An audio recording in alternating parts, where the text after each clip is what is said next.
Oras dan salam sejahtera bagi kita sekalian para sahabat pendengar renungan harian Carpe Diem dari HKBP Bumi Anggrek Resort Bumi Anggrek Bekasi. Kembali kita akan merenungkan firman Tuhan di hari ini Sabtu 9 Agustus 2025. Kiranya di hari ini damai sejahtera Allah yang melampaui segala akal memelihara hati dan pikiranmu di dalam Kristus Tuhan kita. Marilah kita memulai perenungan firman Tuhan dengan menyanyikan buku Endi nomor 780, baitnya yang ketiga.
Firman Tuhan untuk kita renungkan hari ini adalah yang tertulis di dalam Yesaya pasal 11 ayat yang ke-7 dan 8. Lembu dan beruang akan sama-sama makan rumput dan anaknya akan sama-sama berbaring.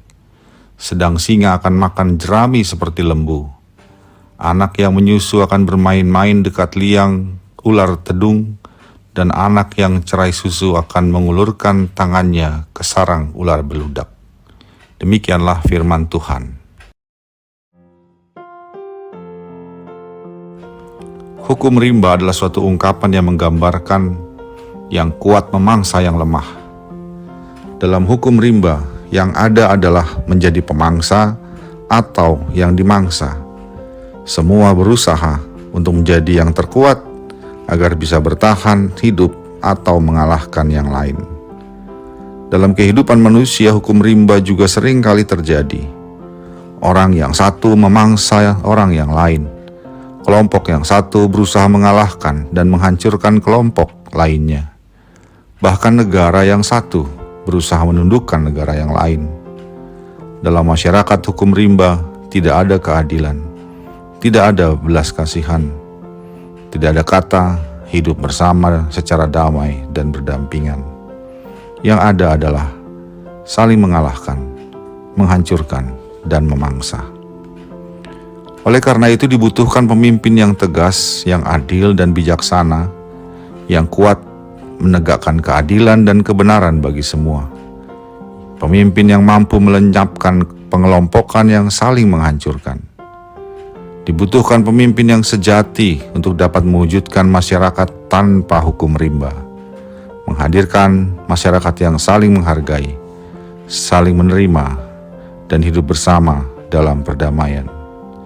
Itulah yang dijanjikan oleh Allah kepada Israel, seorang pemimpin dari keturunan Isai, keturunan Daud, pemimpin yang dipenuhi oleh Roh Tuhan, roh hikmat dan pengertian, yang memimpin dengan keadilan dan kejujuran, yang akan membela yang tertindas dengan kejujuran, dan akan membunuh orang fasik.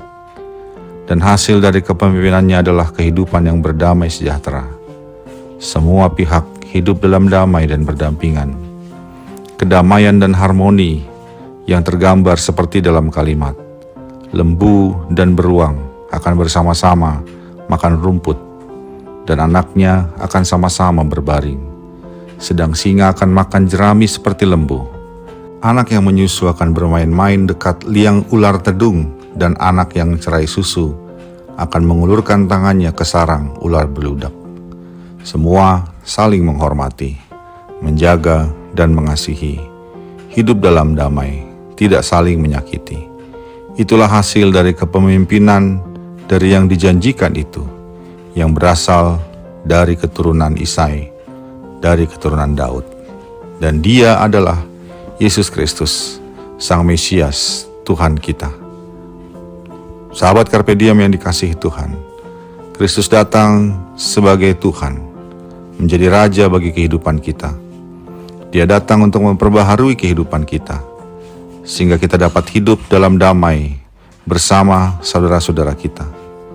Setiap kita yang hidup dalam pimpinan Kristus, memperbaharui diri menurut petunjuk Roh Kudus, menanggalkan manusia lama dengan segala kelakuannya, tidak lagi hidup menurut hukum rimba yang saling mengalahkan dan memangsa, namun hidup dalam hukum kasih yang mewujud dalam relasi yang saling menerima dan mengasihi. Firman Tuhan hari ini mengajak kita untuk memeriksa diri kita.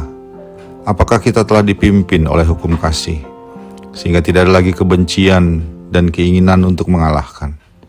Hidup penuh damai, sedemikian damai, sehingga seperti lembu yang makan rumput bersama beruang, menempatkan diri setara dengan sesama, sehingga seperti singa yang makan jerami layaknya lembu. Tidak saling menyakiti sekalipun memiliki kesempatan, seperti ular tedung yang membiarkan anak-anak bermain dekat dengan lubang sarangnya. Menjaga yang lemah seperti ular beludak yang membiarkan anak-anak yang baru cerai susu mengulurkan tangan ke sarangnya.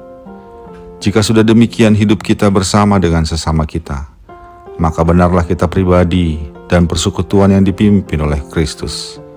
Namun jika kita masih hidup dengan saling menyakiti, menghancurkan, merusak dan mengorbankan sesama, kita belum hidup dalam pimpinan Kristus dan hukum kasih-Nya. Namun justru kita masih hidup dalam pimpinan dunia ini dengan hukum rimbanya. Karena itu semoga kita dapat memperbaharui diri dengan pertolongan Roh Kudus, agar semakin memberi diri dipimpin Kristus dalam relasi kita dengan sesama, dalam hukum kasih yang diberikannya. Amin.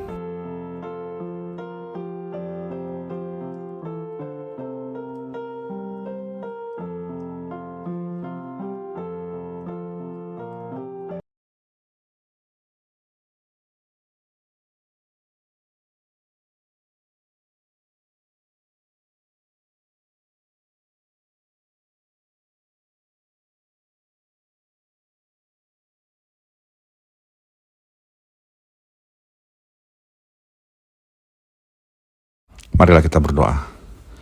Ya Allah, Roh Kudus, kiranya Engkau berkenan terus memperbaharui kami, sehingga kami menjadi pribadi seperti kehendak Bapa, yang hidup dalam kepimpinan Kristus, hidup berdamai dengan sesama kami. Dalam Yesus Kristus kami berdoa. Amin. Kasih karunia dari Tuhan kita Yesus Kristus, anugerah dari Allah Bapa kita, dan persekutuan Roh Kudus menyertai engkau sekalian.